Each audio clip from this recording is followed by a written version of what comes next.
Hi, this is Matthew, here again to talk about the next Beach Boys album from 1972 called, strangely enough, Carl and the Passions So Tough. I'm not sure why. There's no other alternate ego band here. It's just them.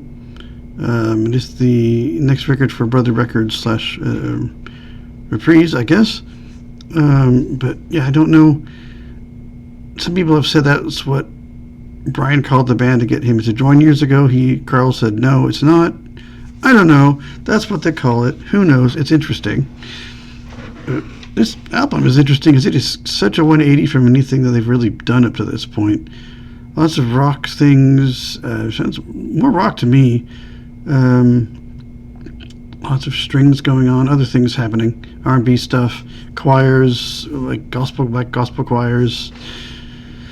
There's also one of these albums where the band is kind of not getting along super well a lot of times. People don't arrive together at the gigs and stuff. In fact, this whole thing was recorded mostly groups of people here and there recording at different places. Some of it was at Brian Wilson's house. He did not come and join them. He was in his room usually, but they did do some stuff there. Just all over the place in 3 other studios, so lots of interesting happening there. Band in turmoil. Bruce Johnson also leaves the band at this point. He's not on this thing. I don't believe much. Some, I think. But yeah, and they hired 2 new people for the band also. So lots of band friction and not getting alongness happening at this stage. So lots of other, that kind of thing is happening. But it is a very interesting album just because it's very different sounding. I'm like, oh. And I know Carl Wilson does some vocals, but a lot of times I couldn't tell who was singing, honestly. It's kind of interesting, but got to number 50 here, I think, in the U.S., to 25 in the U.K. Did much better there. No singles charted here at all. We also did a strange thing where apparently Capitol stopped making 7 of their albums, printing them, where you could get them. And they had a weird deal where you put some of them on this Brother Records, the Reprise, or however you pronounce that, to release, to get the albums in people's hands. Well, they did a weird thing. No extra cost to the buyer of said new album, but they also included pet sounds. Why? And it probably tanked the album. People are some speculation that tanked the album. 2 totally different albums. It's like, apples and oranges. I mean, there's, you've got their masterpiece compared with a new album of totally 180 stuff. They don't even the same kind of album. It'd be different if they put something close to Pet Sounds with it that might have kind of matched, like Beach Boys Today or something. But they just it's albums away from each other. It's totally weird. The UK was out by itself, and it seems to have charted better that way. So there's some kind of weirdness. It probably confused people. Go, why is this old album in here? Some of them might have had this, but what's weird to me is why any of them have been discontinued at all, especially Pet Sounds. Probably their masterpiece album, as far as I'm concerned. Probably the album. You don't know any of the album by them besides you know that name of that album. Why in the world would you not print that album? I don't understand that logic. But apparently that's what happened. That's caused the album to kind of do some weird stuff over here. But much better, I think, in the UK than the last one did. No singles charted here. I think some maybe did a little bit over there. I forget exactly, but yeah. But I really enjoyed it. We'll go through everybody and see who our new band people are, and there's some more horn people and all kinds of people. So we start with side 1, though. Needed Massive Help to Stand Alone. That is a Brian Wilson and a Jack Riley track with Carl Wilson singing it. So Brian did write a few songs, but not much more. A little bit of vocal involvement, but not a ton of involvement again with things that are happening to him. So, and then we have Here She Comes, which is Ricky Father and Blondie Chaplin, who we've seen as session work. Has joined the band. I forget the other guy's name. Hopefully he'll show up in the band. Blondie Chaplin.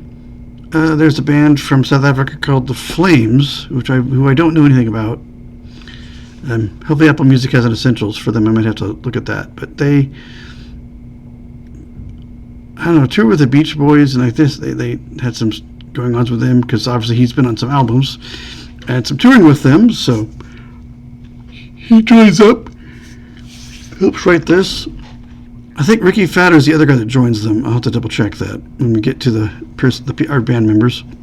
But I think he's the other person that joins up. So there are some very much rock tunes on here because they were a rock band. So and Ricky Father and Blondie Chaplin sing this. That's probably why I was confused on people's singing because Apple Music has nothing about this album. A lot of times they'll have a write-up about the album. Nothing. Absolutely nothing on this. I have no idea what was going on. Didn't know there were new people till I got in here to do this and read the Wikipedia article. Had no clue. I hate when they do that, when they give no information at all, especially for something so pivotal and you've got a guy leaving and two guys joining and new people that you have not done any vocal work before. So it was confusing to me. Going, oh, okay, well, I wonder why there's no information listed. Then we have He Come Down. Jolene, Brian Wilson, and Mike Love did this one with Mike Love on the vocals. He's always easy to spot. And then we have Marcella, which is Brian Wilson and a couple other guys. Again, there are some Maharishi Mahesh Yogi references on this album a couple times, I think. Mike Love sings this one. Yeah, Tantan Amar, I think he's something to do with Maharishi. I'm not sure how you pronounce his name. And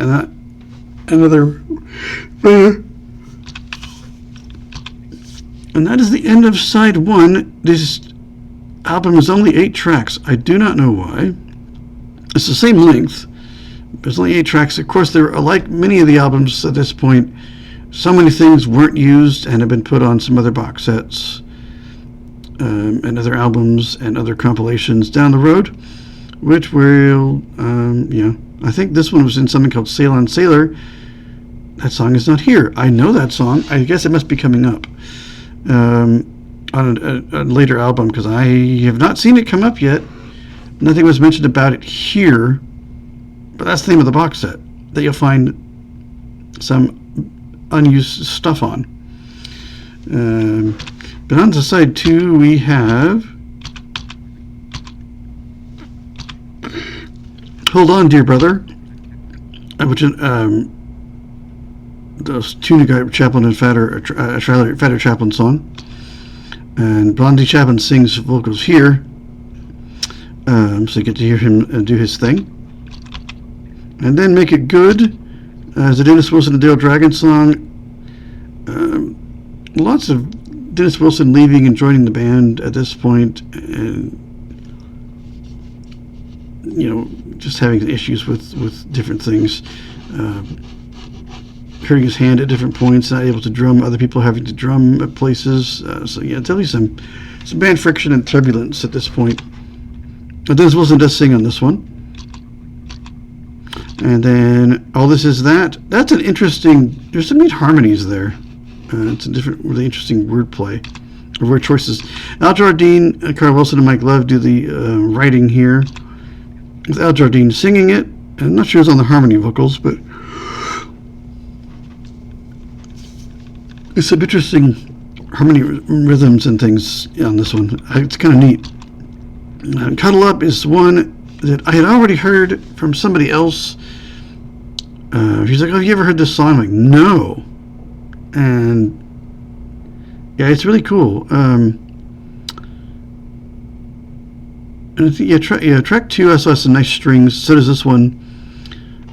It's a good track. It just nice, just Carl kind of singing kind of a love song. I think it could have been called Old Movie at first, but they changed the name.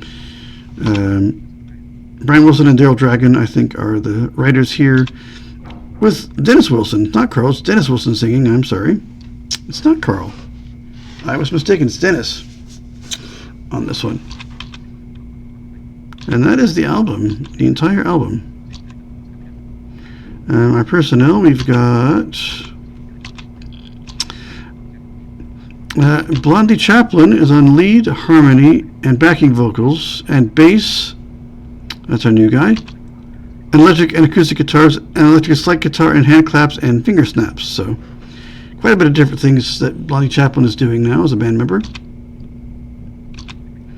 Ricky Fader is on lead vocals, harmony, and backing vocals, drums, all tracks except 6 and 8, and tambourine and cabasa and castanets and Hammond organ.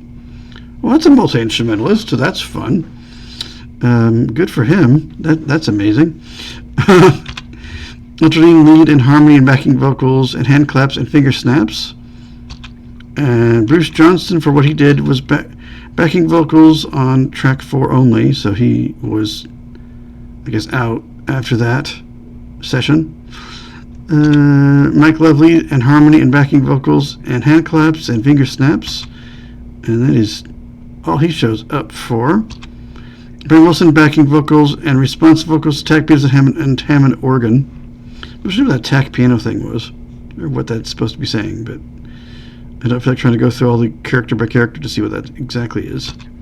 And grand piano and Wurlitzer electric piano and Moog synthesizers back, hand claps and finger snaps. I love Moogs, or Moogs, or however you pronounce that. I love that synth, whatever it is. It sounds amazing.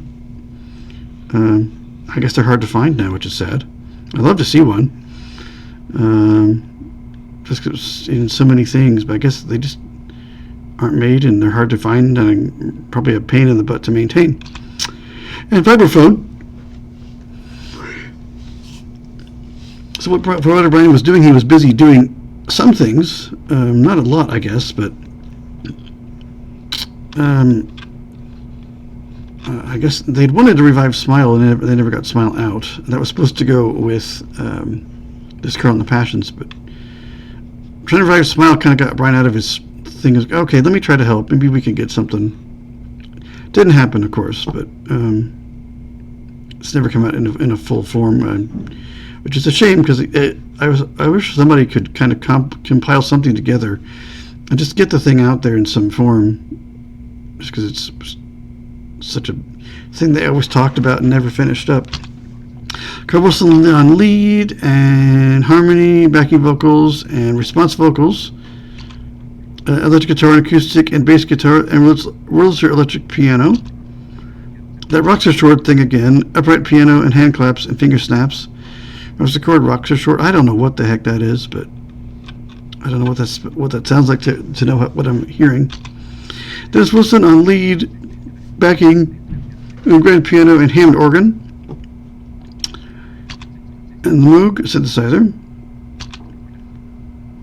Our touring guys, I don't know if they helped with the album at all, but we have Dale Dragon going grand piano orchestral arrangements. Oh yeah, they are. Okay. Yes, never mind. They were on here then. Billy Hinch backing vocals, electric and acoustic guitars. Tony Tennille on backing vocals. Is that Captain and Tennille? Does anyone know? Is that the same group? I'm assuming so. Anybody know? Is that from him to yeah, is that from that group? Captain and Tennille? I assume it is. Some guest people. Tendon Ambar bass guitar and auto harps. I don't know how you pronounce that gentleman's name. I assume it's a gentleman. Jack Riley backing vocals. He also helped write, as we know. Our additional session guys. Is it Wrecking Crew? Let's find out. Aaron Butnick viola. David Burke viola. Cap timpani. Barbara Carlson French horn. Resident DeRosa French horn. Doug Dillard on banjo. Yeah, there's some banjos.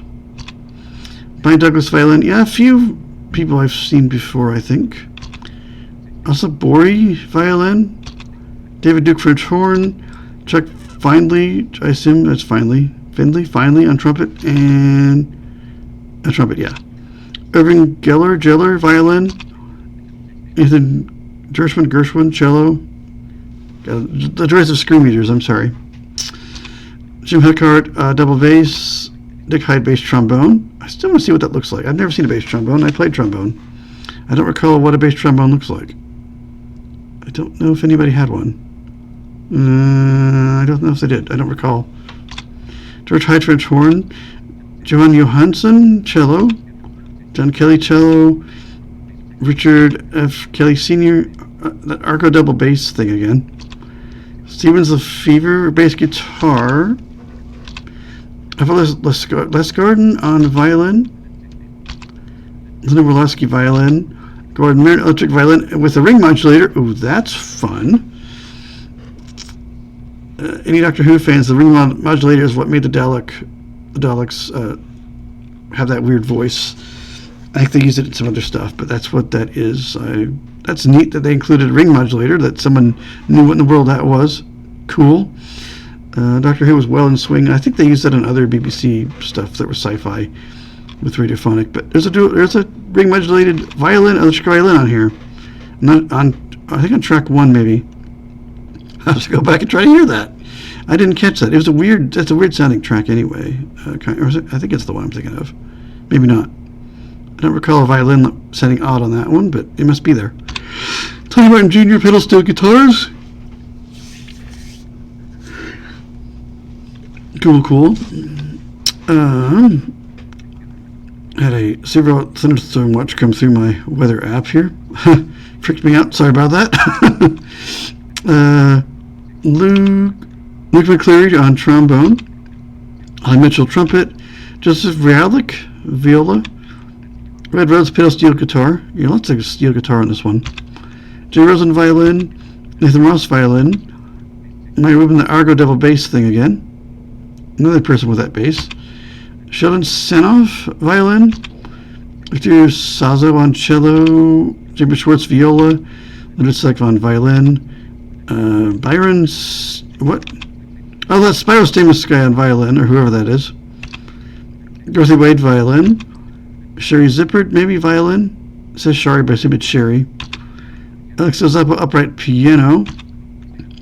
On sleigh bells on our non-players are sleigh bells, kibasa, bongos, 2 trumpets, and a trombone and a bass trombone. Not sure who played those things. Our technical guys, the Beach Boys were the producers, still listed as that. Steve Moffat, engineer. Ed Thrasher, art direction. Dave Wilson, cover art, and that is it. A very diverse, interesting album. I highly recommend listening to it. It's such a 180 from what they were doing. It's very different. There's all kinds of different things going on. Different kinds of instruments, as you can tell. Very cool. I don't think a lot of people cared for it. Beach Boys thought it sounded bad. I don't think so. It's just very interesting. There's just so many different things, so many new people. Lots of interesting things to hear, I think, to me anyway. I kind of enjoyed it. Did I know anything on it besides Cuddle Up? No. But I liked what I heard. But I'm easily entertained, I think. I don't know. But I thought it was interesting. Very different from what they'd been doing. So that's something. But next, we will go to 73 next time. They'll go to Holland, aka the Netherlands, and make an album called Holland. Simply Holland. We'll see what's on that one. Maybe Europe and Holland gives them some interesting inspirations. Different location. They're popular in Europe. They're popular in the UK. They did have some UK-based things on Surf's Up. They did gather in the UK for a few things. So we'll see if Europe can get them any more hits or more popularity over here in the US next time. When I see you guys in another video.